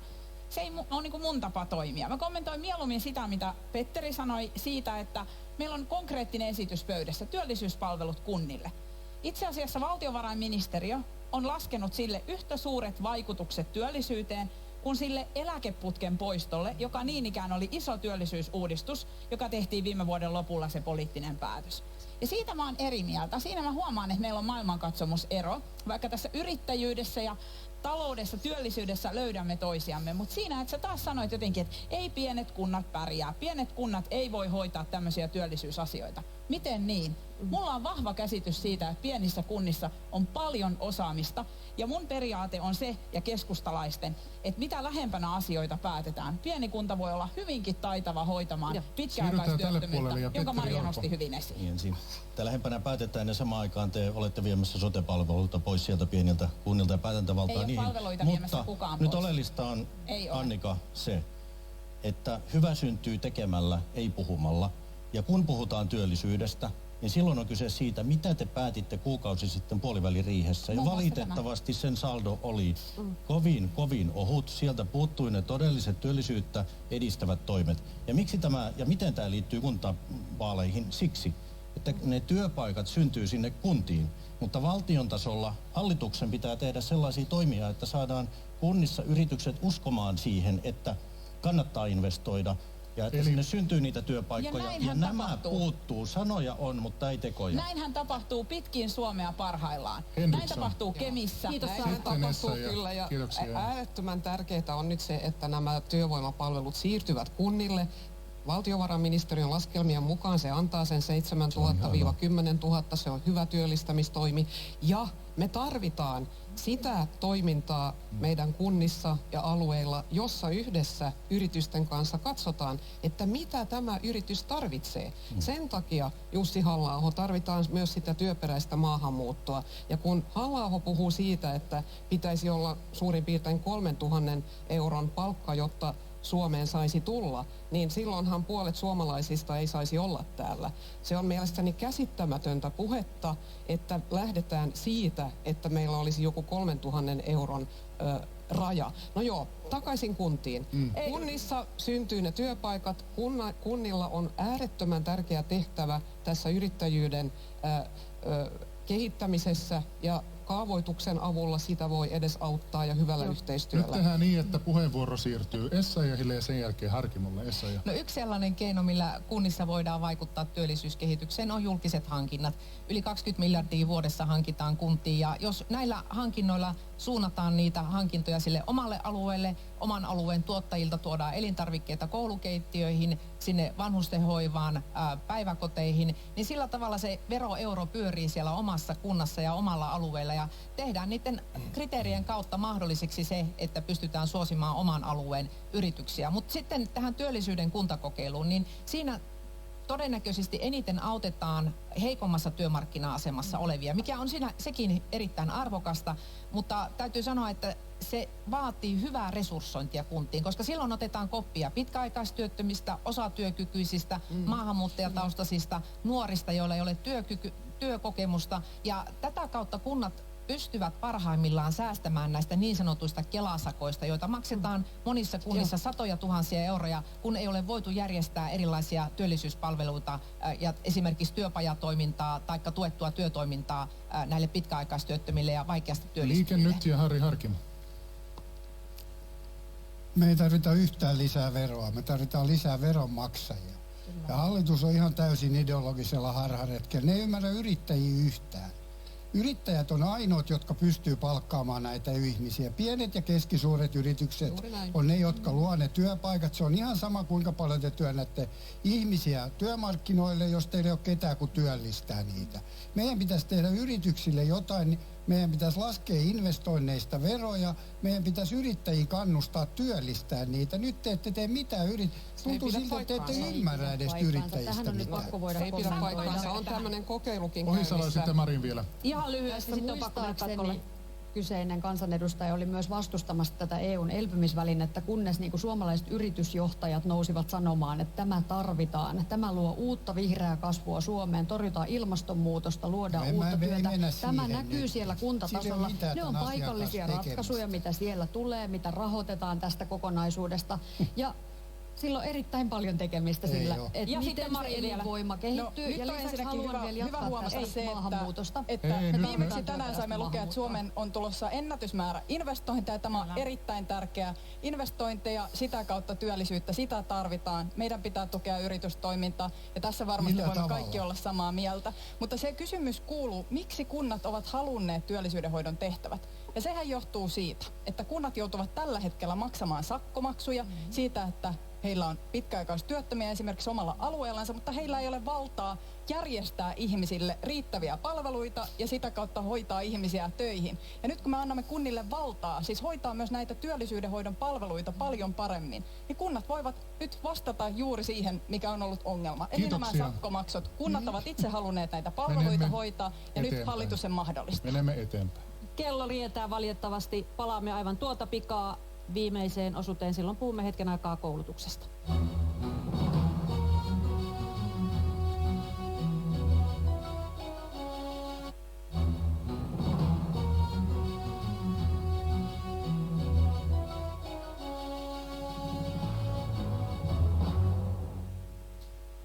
Tervetuloa takaisin MTV:n puheenjohtajatenttiin. Nyt puhutaan asiasta, joka ainakin toistaiseksi on jäämässä kuntiin, nimittäin koulutuksesta.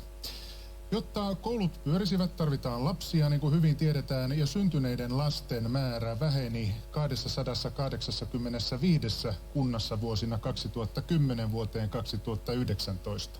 Ja vain 60 kunnassa syntyi enemmän ihmisiä kuin kuoli. Kuinka paljon kouluverkkoa teistä joudutaan vielä tiivistämään lapsia ja nuoria, kun ei riitä kaikki näihin kouluihin? Kenellä on tähän valmis vastaus? Ohisalo. No, nämä on totta kai ratkaistava ihan jokaisessa kunnassa kerrallaan, mutta täytyy miettiä, että millaisia mahdollisuuksia tämä etäkoulu, vaikka se on ollut hirveän rankkaa, mutta siitä on varmasti opittu joitain käytäntöjä, että voidaan myös kuntarajat ylittäen tehdä joitain asioita ehkä etänä.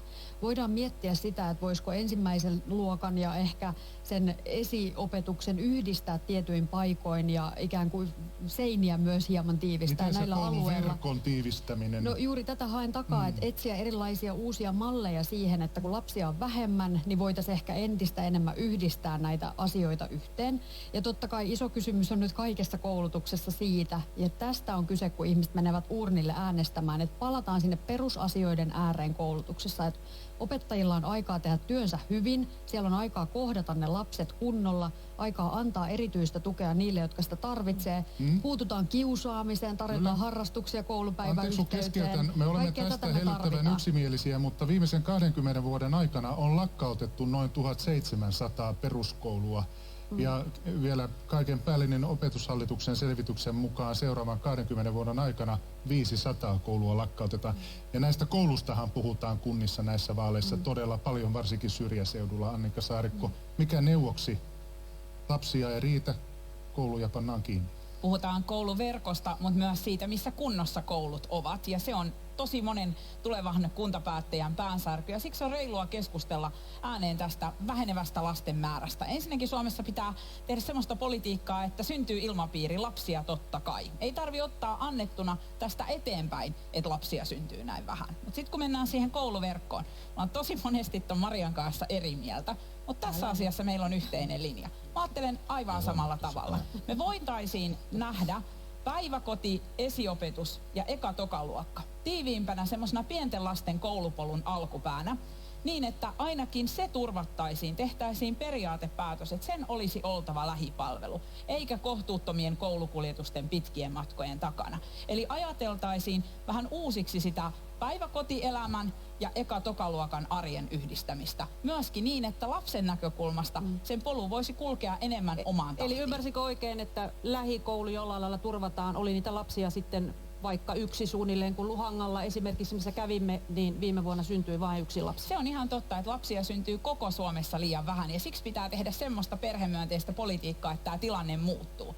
Ja siksi esitän mallin, joka on yksi ratkaisu niin, että päiväkoti, arki ja eka-tokaluokan arki tulee lähemmäksi toisiaan ja ainakin ne pienimpien lasten palvelut turvataan. Saako tämä malli kannatusta Sari Essayahilta? Kyllä, ja tällaisia kokeiluja tai malleja Kyllä, on jo jo. käytössä Niin tällä on. hetkellä eri puolilla Suomea pienissä Ja kunnissa. lisää tarvitaan. Ja lisää tarvitaan. Ja sitten toisaalta, että kuntarajat voidaan myöskin sitten ylittää. Eli oppilaita voi tulla niin kuin omassa kotikunnassani Lapilahdella Martikkalan kyläkoulu on saatu säilytettyä sillä, että sinne tulee oppilaita sekä Iisalmesta että Kuopion puolelta ja myöskin Lapinlahdelta. Ja näin on saatu se koulu pidettyä hengissä. Myöskin sitten tämä pienkoulu lisää, joka taisi jo vuonna 2006 olla sellainen, joka otettiin pois. Ja sen jälkeenhän tämä koulujen lakkauttamistahti kiihtyy. Eli kyllä tätäkin kannattaa harkita, koska täytyy ymmärtää, että se lähikoulu, niin se on paljon muutakin kuin vain niiden lasten päiväaikainen paikka olla opiskelemassa. Se on sen kyläyhteisön sydän ja sielu. Ja Ymmärränkö silloin sitä oikein, kannattaa että tukea. tässä joukossa ei ole ketään sellaista, joka sanoisi sitä, että tulevien kuntapäättäjien on tehtävä myös niitä kipeitä päätöksiä, että niitä kouluja joudutaan lakkauttamaan? Petteri Orpo.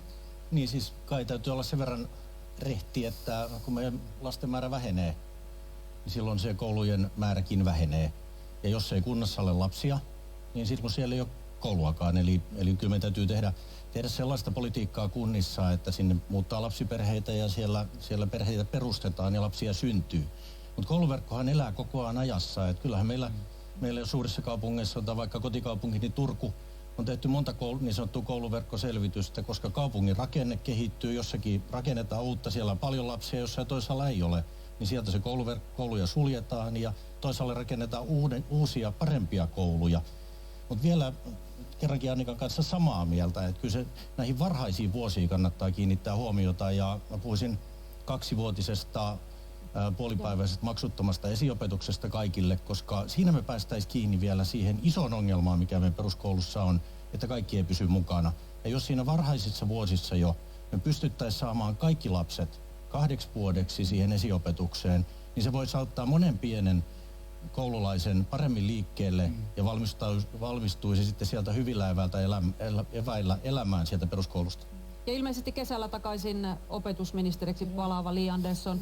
Onko Suomessa tarvetta näiden syntyvyyslukujen valossa tiivistää kouluverkkoa, eli kouluja joudutaan väistämättä lakkauttamaan? No kyllä mä luulen, että monissa kunnissa kuntapäättäjät joutuvat tällaisten valintojen eteen. Ja tämä yhteistyö, mikä tässä on nostettu esille, on mielestäni oleellista. Siis tämä Annikan malli on sikäli vähän hassu, että sitähän tehdään jo ja sitä on täysin mahdollista tehdä jo. Eli 2 erityyppistä yhteistyömallia, mitä itse olen nostanut esille, sekä koulutusasteita ylittäen, voi olla, että on ammatilliset oppilaitokset ja lukiot samoissa tiloissa, päiväkodeista aina sinne peruskoulun viimeisille luokille samoissa tiloissa, ja sitten myöskin kuntien välistä yhteistyötä, mikä voi tarkoittaa esimerkiksi kuntien yhteistä peruskoulua. Ja tämän kaltaisia yhteistyömalleja meidän nykyinen rahoitusjärjestelmä ja lainsäädäntö ei oikein tue. Ne ei niin kuin varsinaisesti kannusta siihen, ja tämä on asia, mikä hallitus on myöskin käsittelemässä vielä tämän hallituskauden lopun aikana.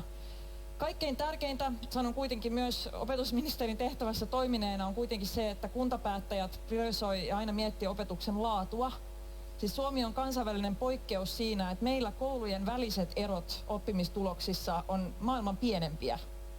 Mikä tarkoittaa sitä, että riippumatta asuuko maaseudulla vai kaupungissa, niin jokainen lapsi voi luottaa siihen, että oma lähikoulu kuuluu maailman parhaimpiin. Tämä oli Andersson selvää, mutta jos niitä lapsia ei ole, niin sitten on paha miettiä laatuakaan. Halla-aho pyysi puheenvuoroa.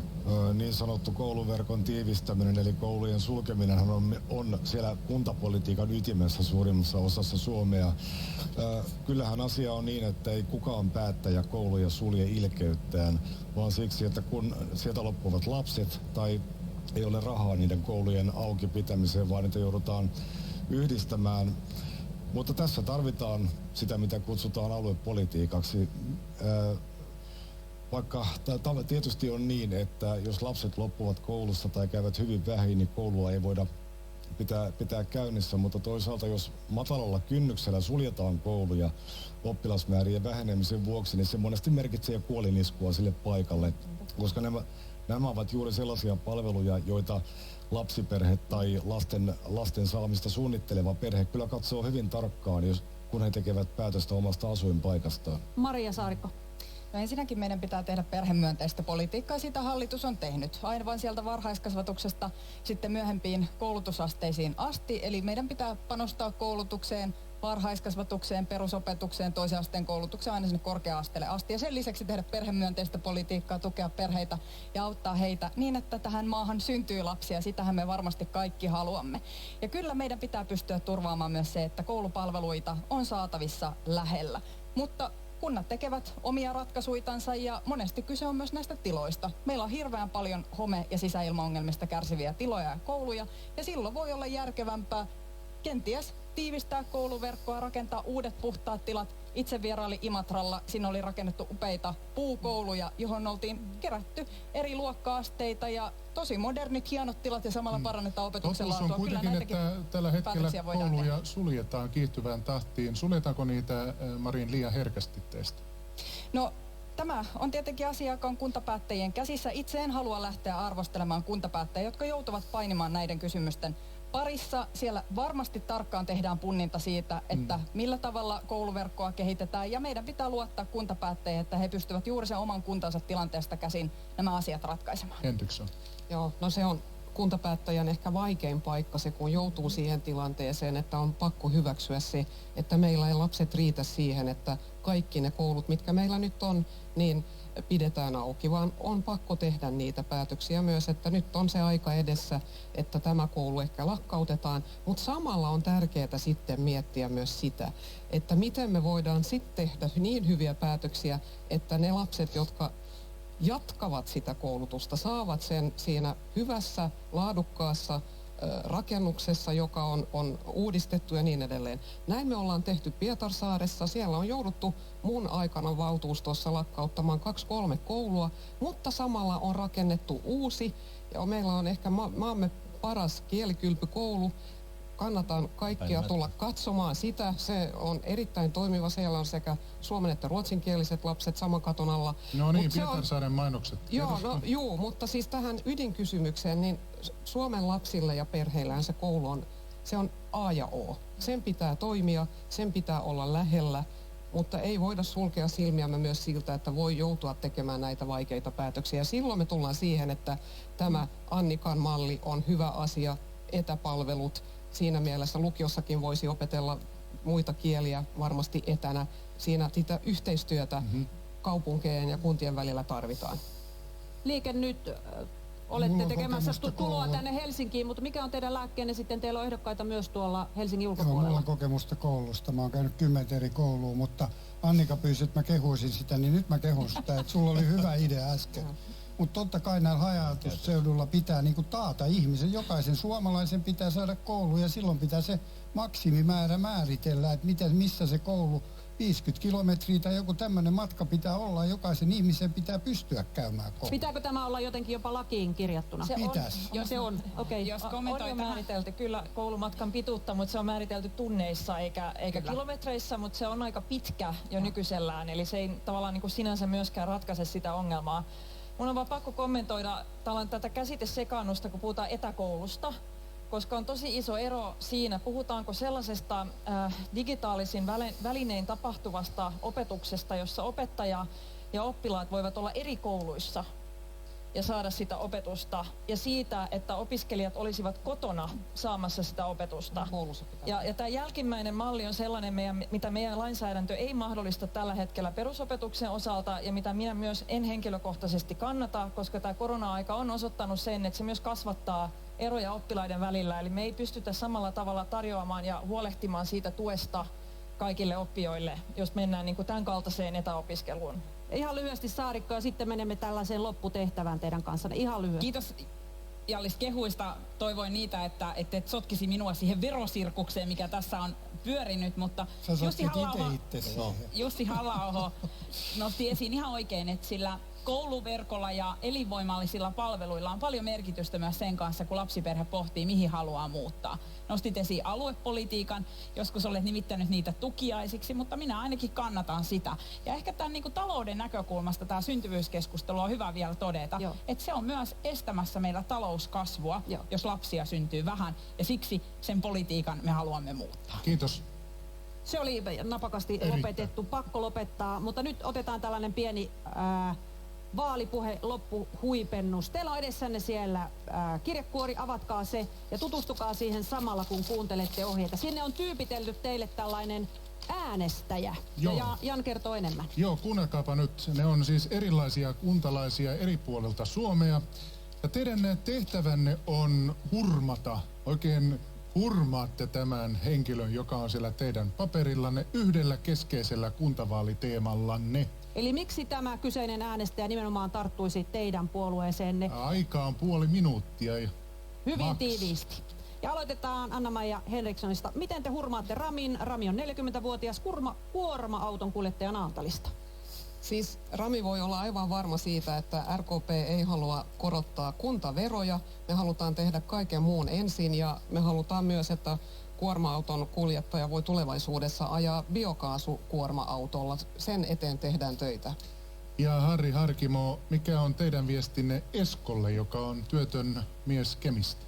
Joo, Esko asuu omakotitalossa, tässä lukee se, sä unohdit sen. Ja mä en tekisi niin kuin hallitus, mä en nostaisi öljyn hintaa ja mä en myöskään nostaisi kiinteistöveroa, koska kun Esko on työtön, niin se ei pysty maksamaan näitä muita, mitä nämä kaikki muut hallituspuolueet sun pitää nyt myydä omaa viestiä lyhyesti. Mä just sanoin, että mä en tekisi sitä.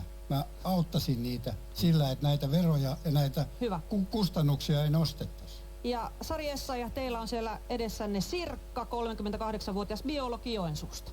Kyllä, Sirkka on hyvin innokas lintuharrastaja ja kristillisdemokraatit pitää huolen siitä, että meillä on lähiluontopaikkoja lähellä Joensuuta ja pääsee myöskin bongailemaan sinne lintuja. Ja meille on tärkeää, että me pidetään järjestöistä ja yhdistyksistä huolta. Eli jatkossakin kunnilla on mahdollisuus tukea oman alueen erilaista järjestötoimintaa. Niin sitten myöskin tämä Sirkan lintupongari-seura pystyy saamaan sitten tukea tähän omaan toimintaansa. No niin. Ja Li Andersson, miten hurmaatte Henrikin? Henrik on 50-vuotias yrittäjä ja Henrikin kannalta tietenkin täysin oleellista, että osaavaa työvoimaa on saatavilla läheltä. Eli siksi Henrikin kannattaa äänestää Suomen johdonmukaisinta koulutuspuoluetta, eli Vasemmistoliitto, joka puolustaa koulutusta niin valtakunnallisesti kuin myös paikallistasolla kunnissa. Ja Maria Ohisalolla on siellä Laila, 80 vuotta, eläkeläinen Kajaanista. Mitä hän vihreillä olisi annettavaa hänelle? No, Lailan itse asiassa lähipiirissä on paljon ihmisiä, jotka on työllistynyt viime aikoina siellä kuuluisessa Renforsin rannassa, johon on perustettu vanhan paperitehtaan tilalle uutta yritystoimintaa. paljon uusia innovaatioita, suomalaisia vientituotteita, myös ilmastonmuutoksen torjuntaan liittyviä asioita. Ja sieltä syntyy sitä uutta elinvoimaa tähän kuntaan, jolla pystytään sitten rahoittamaan niitä Kajaanin hyviä palveluita, ja Lailalla on lähellä siinä omassa arjessa sekä ne sote-palvelut matalalla kynnyksellä, että omat lapsenlapset, että päivätoiminta, Kiitos. että Kiitos. lähiluonto, mikä tästä mainittiin. Aika meni jo, mutta nyt meillä on Sari, 25-vuotias lähihoitaja Lahdesta. Halla-aho, miten hurmaatte Sari? Perussuomalaiset tekevät sellaista politiikkaa, että 25-vuotiaille lähihoitajalle jää enemmän omista tuloistaan käteen. Kaikki rahat eivät mene asumiseen ja liikkumiseen. Ja me teemme myös sellaista politiikkaa, että myös 25-vuotias nainen uskaltaa kävellä rauhassa kaduilla.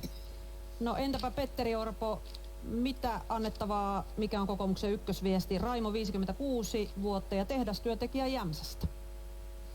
Raimolle on ne terveiset, että kokoomus on se puolue tästä joukosta, joka miettii, että miten se hänen työpaikkansa säilyy. Tällä vasemmistoporukalla, joka johtaa maata tällä hetkellä, on käsi olkavartta myötä siellä yhteisessä kirstussa ja Raimon lompakossa. Kokoomus huolehtii siitä, että ne työpaikat pysyy Suomessa ja että tulee uusia työmahdollisuuksia myöskin Jämsään. Annika Saarikko, Matias, 23-vuotias urbaani opiskelija Helsingistä, myykää keskusta hänelle. Matias, lähestyt valmistumistasi korkeakoulusta ja sanoit, että haluaisit ehkä palata kotiseudullesi. Me keskustassa haluamme pitää huolta koko Suomesta siitä, että työtä löytyy myös sieltä Pohjois-Karjalasta. Kerroit myös, että isoäitisi on huonossa kunnossa hoivakodissa. Eikö olekin, Matias, oikein, että Suomessa yhteisiä varoja käytetään niin, että myös hänestä pidetään huolta? Lisäksi kerroit, että olet metsän omistaja siellä Kiitos. kotiseudullasi. Me olemme järkivihreällä linjalla metsänomistajan puolella. Ja vielä tiiviisti, Sanna Marin, teillä on Kunilla 45 vuotta toimitusjohtaja Vaasasta. Minulla on Kunilalle 2 viestiä. Ensinnäkin Vaasa on merkittävä energiateollisuuden toimija. Siellä on tämmöinen iso energiaklusteri ja me haluamme varmistaa sen, että Suomessa on tulevaisuudessakin osaavaa työvoimaa. Pidetään koulutuksesta huolta ja varmistetaan, että Vaasan seutu kasvaa ja menestyy ja kehittyy. Ja toinen viesti on se, että Kunilla on 45-vuotias. Voi olla, että hän huolehtii omista vanhemmistansa. Me haluamme varmistaa sen, että omaishoidon kriteerit yhdenmukaistetaan ja että jokaisesta ikäihmisestä pidetään ihmisarvoisella tavalla huolta. Täytyy sanoa, Kiitos. että te olette kyllä taitavia. Teiltä ei lopu jutut kesken. Äänestäjät voivat arvioida, kuinka hyviä lupauksia nämä olivat. Näin on. Mutta vaaliaiheet jatkuvat vielä tänään illalla 10 uutisten jälkeen. Tehdään kierros ympäri Suomen MTVn vaaliauton kyydissä. Ja varsinaisena vaali-iltana seuraamme ääntenlaskentaa MTVn tulosillassa. Kannattaa katsoa se. Ja tuloksien lisäksi mukana on myös erillinen vaalisohva, jossa politiikan konkarit vetävät omaa lähetystään MTV-palvelun puolella. Mutta kiitokset teille puheenjohtajat eläväisestä keskustelusta ja kiitos myös teille katsojat. Nyt hyvää illan jatkoa. Kiitos, hei.